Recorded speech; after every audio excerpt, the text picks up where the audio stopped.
सुप्रभात मेरे प्यारे विद्यार्थियों। तो आज मैं फिर से आप लोगों के सामने उपस्थित हूँ अपूर्व अनुभव पाठ का दूसरा भाग लेकर। तो चलिए शुरू करते हैं पाठ को। वह तिपाई सीढ़ी को घसीट कर ले आई तो अपनी शक्ति पर हैरान होने लगी। तिपाई की ऊपरी सीढ़ी द्विशाखा तक पहुंच रही थी। देखो, अब डरना मत, उसने बड़ी बहन की सी आवाज में कहा। यह डगमगाएगी नहीं। यासुकी-चान ने घबराकर तिपाई सीढ़ी और पसीने से तरबतर तोतो-चान की ओर देखा। उसे भी काफी पसीना आ रहा था। उसने पेड़ की ओर देखा और तब निश्चय के साथ पांव उठाकर पहली सीढ़ी पर रखा। उन दोनों को यह बिल्कुल भी पता न चला कि कितना समय यासुकी-चान को ऊपर तक चढ़ने में लगा। सूरज का ताप उन पर पड़ रहा था, पर दोनों का ध्यान यासुकी-चान के ऊपर तक पहुंचने में रमा था। तोतो-चान नीचे से उसका एक एक पैर सीढ़ी पर धरने की मदद कर रही थी। अपने सिर से वह उसके पिछले हिस्से को भी स्थिर करती रही। यासुकी-चान पूरी शक्ति के साथ जूझ रहा था और आखिर वह ऊपर पहुंच ही गया। हुर्रे! पर उसे अचानक सारी मेहनत बेकार लगने लगी। तोतो-चान तो सीढ़ी पर से छलांग लगाकर द्विशाखा तक पहुंच गई और यासुकी-चान को सीढ़ी पर से पेड़ पर लाने की हर कोशिश बेकार रही। यासुकी-चान सीढ़ी थामे तोतो-चान की ओर ताकने लगा।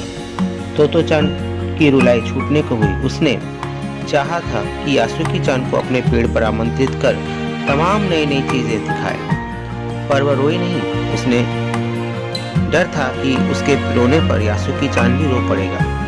उसने यासुकी-चान का पोलियो से पिचकी और अकड़ी उंगलियों वाला हाथ अपने हाथ में थाम लिया। उसके खुद के हाथ से वह बड़ा था, उंगलियां भी लंबी थी। देर तक तोतो-चान उसका हाथ थामे रही। तब बोली, तुम लेट जाओ, मैं तुम्हें पेड़ पर खींचने की कोशिश करती हूँ।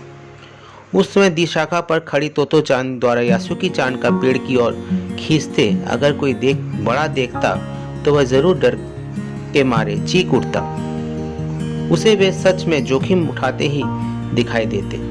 और यासुकी-चान को तोतो-चान पर पूरा भरोसा था और वह खुद भी यासुकी-चान के लिए भारी खतरा उठा रही थी।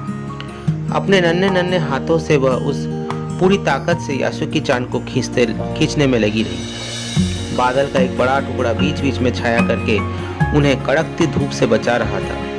काफी मेहनत के बाद दोनों आमने सामने पेड़ की द्विशाखा पर थे।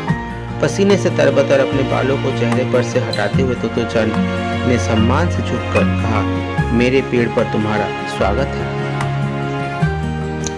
यासुकी-चान डाल के सहारे खड़ा रहा। कुछ झिझकता हुआ वह मुस्कुराया। तब उसने पूछा, क्या मैं अंदर आ सकता हूँ? उस दिन यासुकी-चान ने दुनिया की एक नई झलक देखी जिसे उसने पहले कभी नहीं देखा था। तो ऐसा होता है पेड़ पर चढ़ना? यासुकी-चान के खुश होते हुए कहा। वे बड़ी देर तक पेड़ पर बैठे बैठे इधर उधर की गप्पे लड़ाते रहे। मेरी बहन अमेरिका में है, उसने बताया है कि वहाँ एक चीज होती है टेलीविजन। यासुकी-चान उमंग से भरा बता रहा था। वह कहती है कि जब वह जापान में आ जाएगा तो हम घर बैठे बैठे ही सुमो कुश्ती देख सकेंगे। वह कहती है कि टेलीविजन एक डिब्बे जैसा होता है। तोतो-चान उस समय यह तो न समझ पाई कि यासुकी-चान के लिए, जो कहीं भी दूर तक चल नहीं सकता था, घर बैठे बैठे चीजों को देख लेने से क्या अर्थ होंगे। वह तो ये भी सोचती रही कि सुमो पहलवान घर में रखे किसी डिब्बे में कैसे समा जाएंगे। उनका आकार तो बड़ा होता है, पर बात उसे बड़ी लुभावनी लगी। उन दिनों टेलीविजन के बारे में कोई नहीं जानता था। पहले पहल यासुकी-चान ने ही तोतो-चान को उसके बारे में बताया था। पेड़ मानो गीत गा रहे थे और दोनों बेहद खुश थे। यासुकी-चान के लिए पेड़ पर चढ़ने का यह पहला और अंतिम मौका था। तो बच्चों, यहाँ पर ये पाठ समाप्त होता है।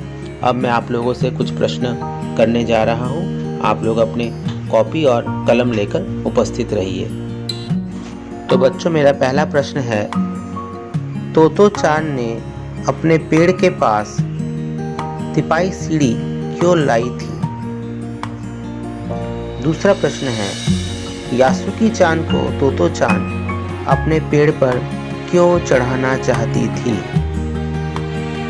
तीसरा प्रश्न है, यासुकी-चान की बहन कहाँ रहती थी? चौथा प्रश्न है, यासुकी चान ने तोतो चान को किसकी जानकारी दी थी? तथा पांचवा प्रश्न है, यासुकी चान ने क्या घर बैठे देखने के बारे में तोतो चान को बताया था? तो ये 5 प्रश्न आप अपनी कॉपियों में करेंगे और पाठ को फिर से अच्छी तरह से पढ़ेंगे। तब तक के लिए आप सब लोग सुरक्षित रहें और पढ़ते रहें। सभी को बहुत बहुत धन्यवाद।